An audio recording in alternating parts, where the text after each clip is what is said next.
नमस्कार दोस्तों, मैं सारी प्रदीप और हमारा चैनल टेलनो में आप सभी का हार्दिक स्वागत है। उम्मीद करते हैं आप नीलावंदी का पार्ट 4 को देखे होंगे। अगर आप नहीं देखा है तो ऊपर दिया गया आई बटन पर क्लिक करके देख सकते हैं। तो बिना देरी किए पार्ट 5 शुरू करते हैं। पास के एक पहाड़ पर मुझे एक गुफा मिल गई जहाँ पर कोई आता जाता नहीं था। गुफा के पास एक झरना बहता था तो पीने की पानी की कोई समस्या नहीं थी।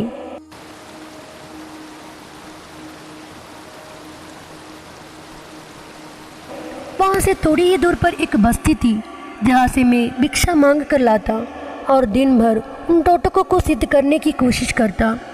मैंने सबसे आसान लिखने वाला टोटकी सीखा और वशीकरण, दूसरों की मन की बात जान लेना आदि टोटकी सिद्ध कर लिया। इसमें किसी की हत्या या बलि की कोई ज़रूरत नहीं थी। मैं अब अंजन तैयार करने के पीछे लग गया। उसके लिए बहुत सारी चीज़ों की आवश्यकता थी जिन चीज़ों का नाम तक मैंने कभी नहीं सुना था। लेकिन मैं कभी कभार बस्ती के कुछ लोगों से बात करता था तो वे लोग कई चीज़ों की जानकारी दे देते थे। कभी कभी मैं वहाँ की बीमार बच्चा या बीमार जानवर और बिन बच्चा की माँ बाप पर अपना जादू टोना कर देता था। उसके परिणाम अच्छे होने पर बस्ती वाले मुझे ज़्यादा मान देने लगा और मुझे मांदी कहने लगा। जैसे ही मेरे पास अंजन बनाने की सारी चीज़ें जमा होने पर मैंने रात दिन एक करके अंजन बना ही दिया। अंजन बनाने की विधि लिखने वाले ने ये भी चेतावनी लिखी थी कि यदि अंजन ठीक से नहीं बना तो वह आंखों में लगाने वाला हमेशा के लिए अंधा बन जाएगा। मेरा मन दुविधा में पड़ गया कि मैं क्या करूं।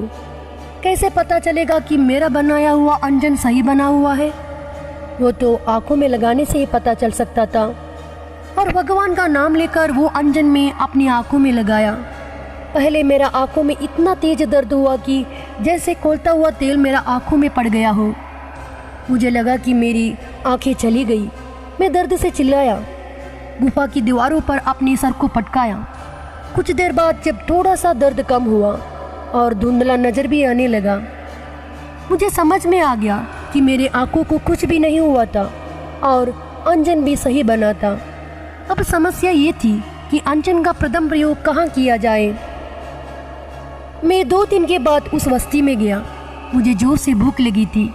वहाँ के एक आदमी ने मुझे उसके घर पर भोजन के लिए बुलाया जिसका नाम आत्माराम था। मैंने उसके साथ बैठकर खाना खाया।